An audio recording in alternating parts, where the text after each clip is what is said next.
So it seems, largely thanks to a growth in popularity within running, more and more people are talking about going barefoot. Or are they? You don't have to look very far, at least online, to find people talking about barefoot running and all the health effects, the same ones that I've already described with respect to walking barefoot or generally living barefoot. But then a few paragraphs into what you're reading, or a few minutes into the video you're watching, you find that suddenly they're not talking about that at all. They're using the word barefoot, but they're definitely talking about doing things with shoes on. It's a different kind of shoe, but definitely shoes. There are brands of footwear out there that have the audacity to market themselves with the word barefoot. One that springs to mind straight away is the Vibram Five Fingers. They're shoes that follow the shape of the foot more closely in order to reduce how much they restrict the mechanics of the foot. So this does bring down their inefficiency in comparison with other shoes. But that's all they do. They just reduce movement restriction a little bit, nothing more. It's like shaving the zest off an orange and then giving it to someone and saying, "Here you go, I've peeled your orange for you."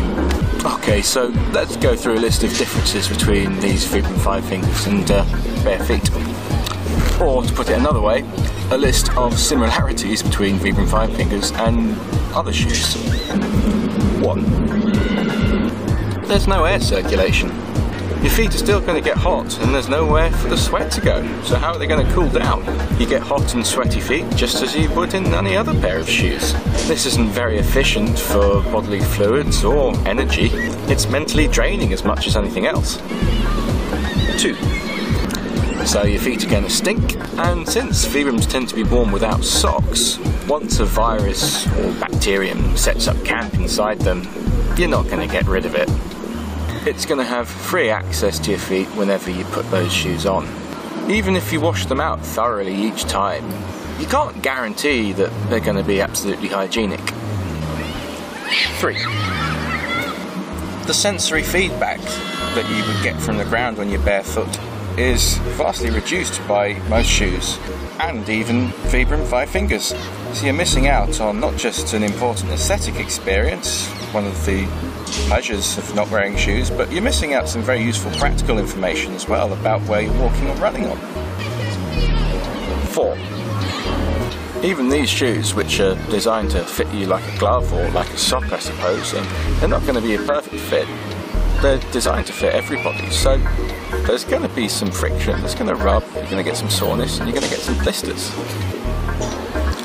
5. Your skin's not going to get the exposure it needs to build up thickness and toughness. Make no mistake, wearing shoes like this is not going to give you a smooth transition into going out barefoot. It'll keep your skin soft. If it's soft when you start wearing them, coming from other shoes, your skin will stay soft. And it only serves to reinforce the myth that going barefoot is somehow impractical. Okay, this is a convenient point to break off into a tiny aside. What if you don't really want to go barefoot? What if you'd much rather run in shoes and maybe just want to take advantage of the tiny improvement that these Vibram Five Fingers provide? What's wrong with that? Well, nothing's wrong with that at all. I don't have a problem with these shoes themselves or how they look or what they actually can do. I must though take issue with them being marketed as equivalent to actually going barefoot. It seems that the very word barefoot is joining the long list we have of words that are being detached from their original intended meanings and transplanted onto something entirely different, even contrary. Not only that, but people are being charged a considerable amount of money for something which they're told is just as good as the very thing that they were born with, that comes free of charge, will never need replacing, or be difficult to find one morning when you feel like going out for a run, and won't have you desperate to get out of them at the end of a long hard day. Perhaps some people buy them because they're socially normaled into ruling out bare feet as an option. They start with the assumption, oh, I have to wear shoes, because I have to, and they never question it. I see a degree of irony in people buying Vibram Five Fingers because they think they can't go barefoot because they're worried how that looks. Since the people who would judge you for going barefoot, and let's face it, those people aren't really worth your time anyway, are also the same sort who pass judgment for anything odd looking on your feet, and Vibram Five Fingers, they are odd looking. I don't mind their look, but let's face it, they're going to come under the same criticism. So if you do have such a worry about, oh, how will it look, the Vibram Five Fingers aren't going to solve that one, I'm afraid. Although quite frankly, the people who would judge you are much smaller in number than you might fear, and they're not worth worrying about. I'd like to go into more detail about how to get over the fear of being judged for going out barefoot. Not just by places in shops and restaurants, I've already addressed that, by friends, family and society in general. I'd like to do that in another video. But for now, I'd just like to leave you with this thought.